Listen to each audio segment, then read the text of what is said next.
vacation. How are you, Richard? Hey, Colin, how are you? Great. You survived Disney. It was wonderful. It was great. I love to see my kids happy, so that happened. So there you That's go. that's fabulous, and I agree. But you missed a lot. I watched it all. I saw everything. I saw the Bears game, and I saw the tie, which I don't understand how that all happened. But and now here we are, 5-3-1. Happy Headed to. anniversary, by the way. Oh yeah, This is happy our 10th. anniversary. This is our 10th Oh, show. you're right, double digits. Who would have thought we made it? Well, we fooled them again. Uh, I fooled them. You wowed them. Um, yeah, right. so, I mean, you mentioned the tie. Um, Yes. so I'm fresh off of watching Mike Tomlin's press conference. You Okay. you mentioned the tie. Obviously, it's what you do. You've seen the press conference. What are your thoughts about that press conference, Colin? Well, I thought a couple things. I thought that I'm still trying to wrap my head around the justification of throwing 50 times, even though it was 38 in regulation and 12 in overtime. 38 was still too many in the driving rain. He threw to the number one thing that sticks out is throwing on the goal line. It just, if you're going to draft a running back, if you're going to have that guy be your workhorse, have him be your workhorse, and that could have ended the game if they scored a touchdown. More so with the Mike Tomlin press conference, I don't know what it's going to take for. I'm not talking about organizationally.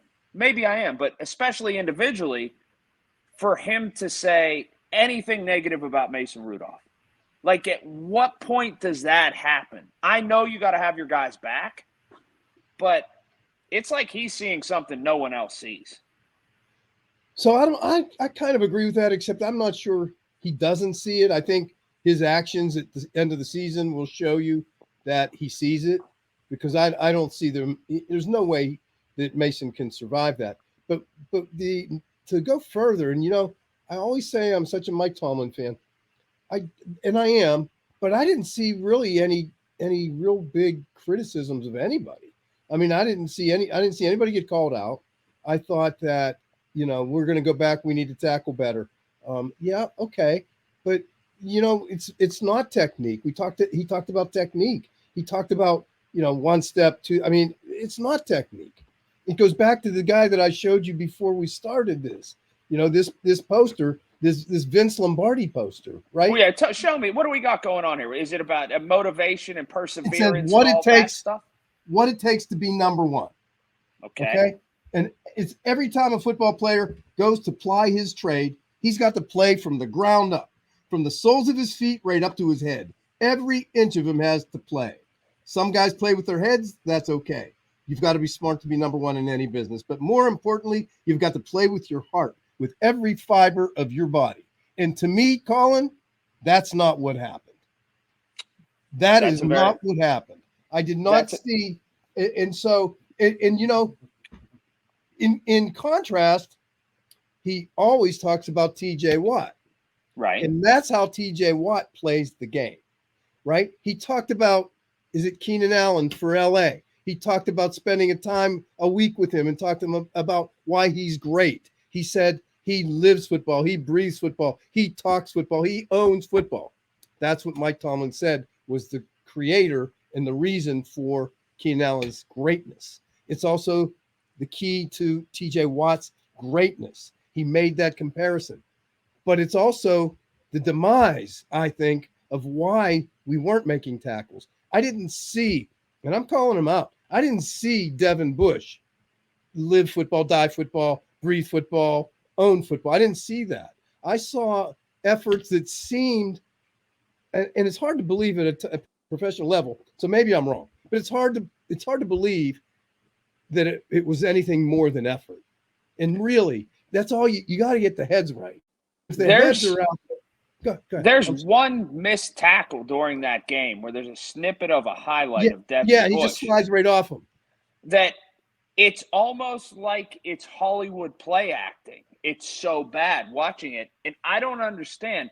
And here's the thing that we go back to probably week 2 or 3 of us doing this show, so 7, 8 weeks ago, where you said, okay, I see the effort is starting to come with the offensive line, They just need to want it more. And you said, I think they're probably going to want it more over the next couple of weeks. And they did. I don't understand. And they did collectively, and they got a lot better. And I think that's one area you can look at and say, wow, they have gotten better, the offense, because they were deplorable the first 4 weeks of the season. I don't understand, as you pointed out, how people on the defensive side of the ball don't want to do that every snap when you have the capabilities to do that. So I totally understand what you're saying and where you're coming from. And with Devin Bush in particular, one thing that irks me, people talk about, well, he's 13 months removed from a knee injury. Wow, he's coming. If you're eligible and able to play, you're eligible and able to be criticized. And you should be, the expectation from the fan base and from the populace who watches the game should be, I expect 100% capabilities from you if you're out there. If not, you shouldn't be out there. 100%. Not, I would bet that not one coach feels that he is any of his performance is based on 16 months away from the field. I don't think anybody would use that as an excuse. If they do that, then you're right. Sit him down and get somebody in there who gives you 100%. Well, here's the question, and this is a great question and something we can knock about. Okay, you have unyielding confidence in Mike Tomlin. You have unyielding confidence in Kevin Colbert.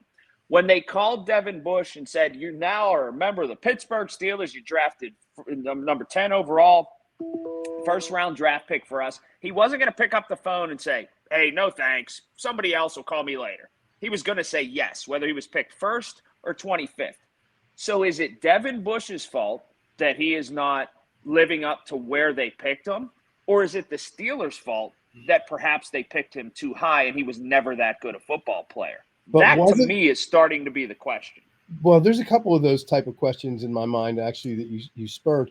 But wasn't Devin Bush in year one? He did live up to that, didn't he? Maybe. I saw Devin Bush even when he was healthy before the knee injury not ever be tall enough to run with a tight end and kind of get caught a couple times behind him because he was just never going to be tall enough. But now we're seeing him getting exposed in the run game a lot and not be that thumper. It's starting to – everybody as a sports fan, when things don't go right, has angst, and they just need to figure out who to direct it to. So is the angst at Devin Bush, or should the angst be at the organization that they took a player they thought was better than what he truly was? That, to me, is where we are, where the road can go one of two ways. Same conversation, Mason Rudolph. I have an interesting thought. Go ahead. Do you think they really had a first-round grade on him, or they're just saying that now and have said it to validate the pick? Well, I mean, that would be a guess, but I remember Ben Roethlisberger's opinion of Mason. So I'm not sure. Sometimes, I'm on a board of directors that governs the Pittsburgh Ford directors advertising. And sometimes they'll show us a spec ad. And sometimes I think it's really bad. And of course, I'm not shy.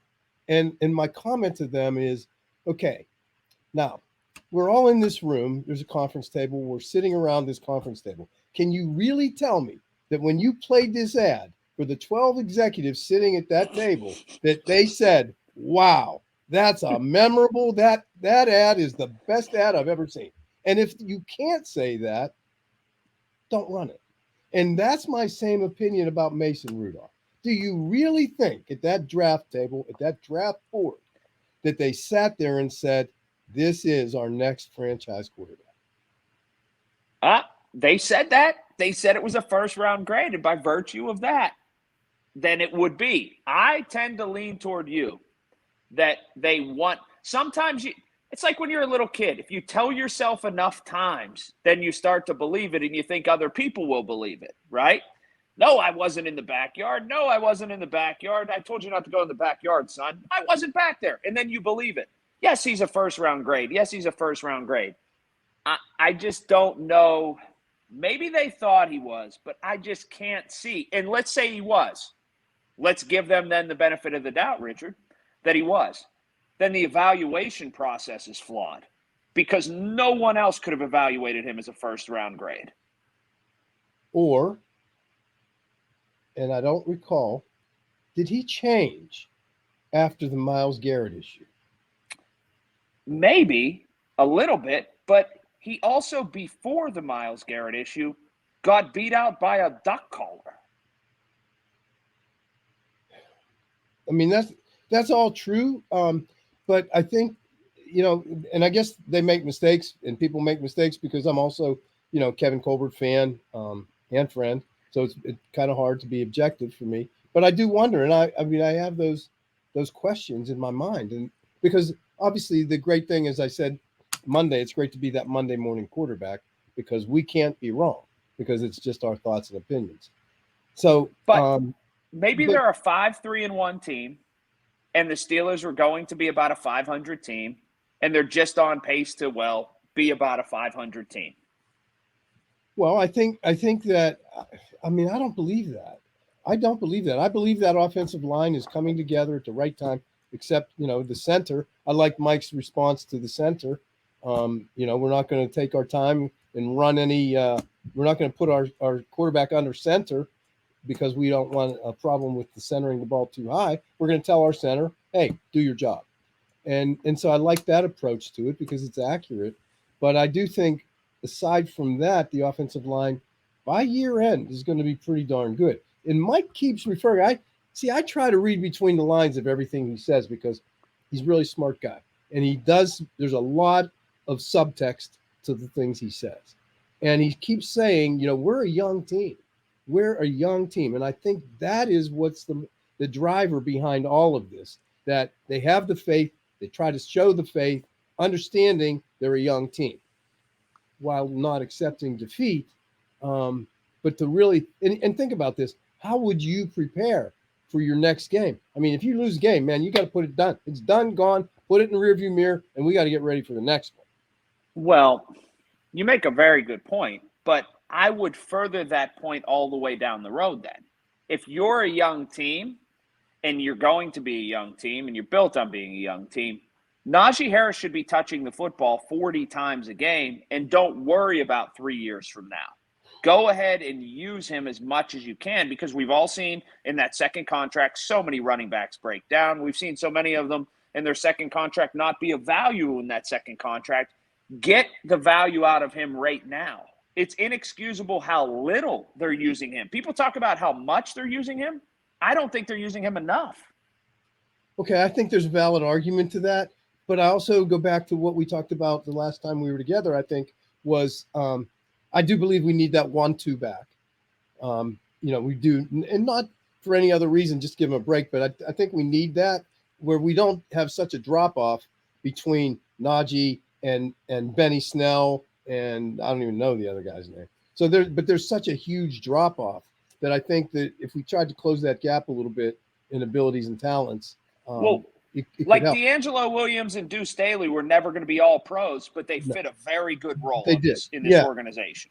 Yeah, they did. And so, yes to that. The Najee Harris thing, I love him. I think he certainly should have been used at the goal line this week. And that's an easy one. So I don't understand sometimes even the play calls. I mean, I don't know. I can't remember one offensive coordinator that I liked here. So it's not, and I'm the common denominator, not the offensive coordinator. So it's not their fault. They were probably all very good. From Todd Haley to Bruce Arians. Bruce was nuts. Bruce Arians and Wiz. Yeah, Wiz is my man. Right. So you like him? Yeah, I have to like him. He's my man. Yes. He's at Penn State. Yes, I saw him on the sideline. Saw him standing there last year. Yep. Yeah, that's my man. But so I mean, I don't know. The Najee Harris question, it burns 50 times running. Of course, Mike pointed out this an extra quarter of football. They played 5 quarters, so I mean, I get that. But they threw the ball 50 times. He ran 28? Yeah, 28 times, and you think he should run 40? And catch the ball more too. I think he can do that more, but running 40 times, that's a lot on a running back, isn't it? He ain't his coach in 2027. He's his coach in 2021. That's just the way I look at it. You got to win now. Well, I agree with that, but he needs some more support, though. I think that to run him 40 times might be a lot to do that every week. Yeah, Don't you think? but I thought the game merited it this time. Let me Oh, this time, yes. can I throw one more for instance at you Oh, before please. we get out of here today? There's one that keeps burning at me.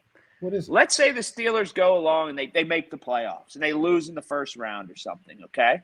Because I'm a proponent of blowing up the quarterback room and starting all over. But let me get to the question here. I saw that. Let's say that Ben calls and he says, "Hey, Mason, he's not talented enough. Dwayne Haskins, obviously, he was a free meal ticket. Maybe he was going to work out, but he's not going to work out." I tell you what, let's trigger that other year of that contract. I'll pretty much play for minimum. I want to come back. And you're on the other side of that phone, and you say what to Ben, who wants to come back? I say, Ben, if you're willing to come back in a limited role as a tutor and as a mentor, and you're willing to do it for X amount of money, I want to have you back. Because here's what we're going to do. We're going to draft. Our plan is to draft a quarterback, and we want you to mentor this quarterback.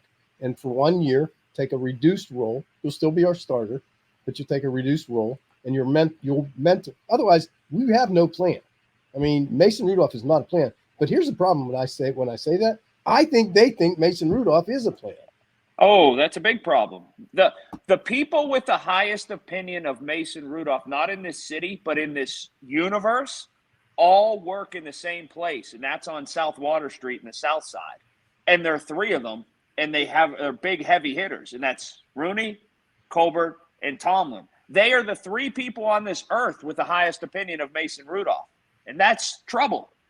That's I big agree. trouble. If that's accurate, and again, you have that insight, I don't. Mine is from the outside in. If that's the truth, then yeah, that's trouble. I mean, it's easy for us to see it because we have no skin in the game. But I really think even with no skin in the game, I mean, I think it's really obvious that he's just not the guy. He threw some Well, bad balls. do you think Ben is going to want to take someone under his wing whenever, as you alluded to earlier, the moment that Mason Rudolph was drafted, albeit a third rounder, he balked and squawked at that and said, "Well, why do we need him? We already just took Dobbs the year before. Why do we need another guy?" Well, first of all, I like Dobbs. I mean, So do I. I thought Dobbs was a better quarterback than Mason. I thought Dobbs gave us a better chance to win than Mason did, because he had the legs. He had a lot of things that are today's quarterback traits. So I like Dobbs, but I don't think Ben at that point was ready. He was offended that they would draft a quarterback that high because he wasn't ready to talk about retirement. He's now ready to face retirement, it seems. He's already, acquiesced a little bit on the dollars. He took a pay cut. So I think, Ben is there.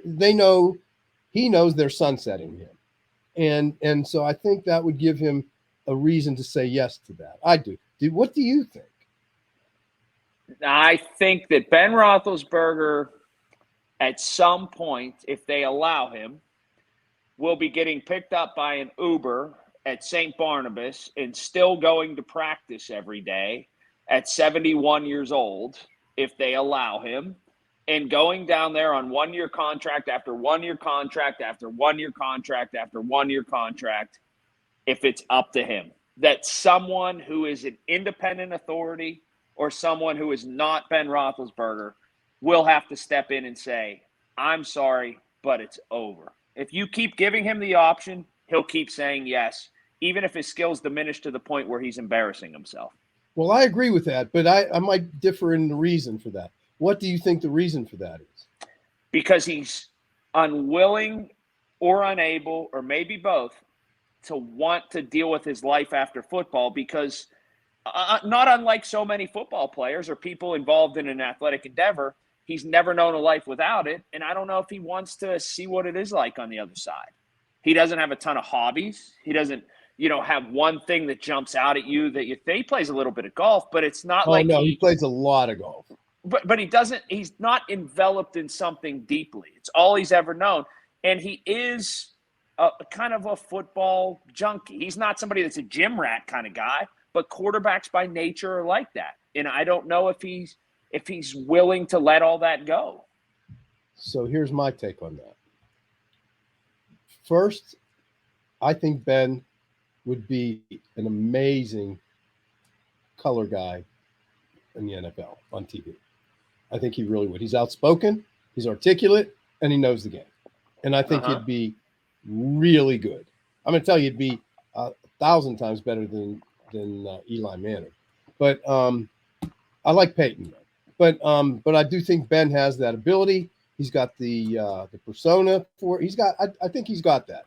The reason I agree that he wouldn't leave the Steelers, though, is because I believe he has such a deep loyalty and respect for Mr. Rooney. And I think that if Mr. Rooney said, Ben, I need you here 5 more years, 10 more, I think Ben will do anything Mr. Rooney asked, and Mike Tomlin. I think they have really good relationships. And so Ben's loyalty and commitment would keep him getting in that Uber every day. We will see. We will see. I think he's done after this year. I think somebody's going to make a hard decision. So let's talk about that. Wait. Yeah. We got to talk about that. What are we going to do if it's not Marcus Mariota? Marcus Mariota or Jameis Winston or a free agent like that is going to come in, and they're going to draft somebody with their first pick, and they're going to have the bridge year guy that's the veteran, and they're going to bring along that draft pick, either Kenny Pickett, Phil Dracovic, the guy from Liberty, someone like that. They're going to bring that guy along. They'll be the starter. They'll essentially have a redshirt year. Mariota or Winston or someone like that will be the starter next year, and then it'll be transition. That's what do you think of Kenny? What's his name? Kenny Pickett? Yeah. It's a much different conversation now than it was in August. I'll tell you that. That's why I don't like him. I mean, because I'm right now I say yes, but I didn't say yes back then. So that gives me pause to make longer term predictions for him. Can I disagree vehemently with you? Because here's why. Here's why is because it's why I do like him, because he was forced into a corner and told you need to play your way into being a high-level NFL quarterback, and he's done that in a 9-game situation. Like Peyton Manning. Peyton Manning asked him, right? He said, "Where do you see yourself? Because I see you as a number 5. And if you think you're a better football player than a number 5, then you need to stay and play again." Right? And he went and did it. And he did it. So to your point, I might have to let you change my mind on that one. But so I like Kenny Pickett, and I think he's certainly a better pick if we could get him even. But I like Marcus Mariota a lot. I don't know where he is, but I'll tell you talked about Wiz earlier. Wiz told me when they were at where were they? Tennessee, right? Right. He told me Marcus Mariota is one of the finest young men he has ever coached. And I like that. So I've always liked him. He said he's just a good person. And so I really do like that. Now, and I don't know. I liked him. I liked his talent also, but I like it more that I know that he's such a good guy. Where is he now? He was in Oakland. He was with the Las Vegas Raiders. They've released him. He got hurt, so he's kicking around, but he's going to be a free agent next year. So there you go. And Garoppolo's probably going to be available. Yeah, so is Aaron Rodgers. He's out of their price range probably. But the one thing that also comes back that haunts my memory on that is hearing personally, not reading, hearing personally. The report that said Mike Tomlin said, "I do not want to work. I want to work with a veteran. I don't want to train a new rookie quarterback." Right. And that supposedly came out of his mouth. So I think it gives more credibility to everything you just said. But there has to be some point. There has to be some training curve. There has to be some mentoring curve. I mean, what do? You can have Mason Rudolph mentor somebody? I mean, come on. No, right? Mason Rudolph's going to be driving. Mason Rudolph will be 68 years old. Ben will be 72, and Mason will be driving him to practice each day. He's going to be driving the Uber. Yes. Last thing before we get out of here, score prediction for Sunday night. Now, Bosa's probably going to be out. This is a crazy game. Herbert is so good with the Chargers, but they He's haven't my let him throw favorite the quarterback football. in the NFL today. I love him. Yeah, but they haven't he's let him my throw it favorite. down the field. Did you He's know that? 6'6". Oh, he's gigantic. He's what Ben used to be. He's that. He's so much. He's nimble. He's fast. He's really. I'm going to tell you, they're going to have their hands full this week. They Did you really know are. their coach played at Mercyhurst, by the way? I did not know that. Yep. Mm-hmm. Wow, that's an interesting tidbit. Yeah. They will have their hands full. I see the Steelers losing 27-19. That's what I got. Okay. I never predict the Steelers to lose. I'll say this. If Ben makes it, if Ben gets back in the lineup, Steelers win by 3. Oh, I like if it. Mason Rudolph is in the lineup, Steelers lose by 14. Oh, gotcha. That's All right. That's my prediction. We need that offense to go. The driver can't be Mason. I agree with you 100%. Well, Okay, it's been plus great. 3 or minus 14. Come on, Ben. Make that call. Get back in that lineup, buddy. Pretty wide swing. I hope you're not a big gambler because you're not real dedicated. If I were, I'd be a poor one. Good stuff, Richard. Perfect stuff. I think we gave him something to chew on again this week. Oh, my heavens. Thank you so much, Colin.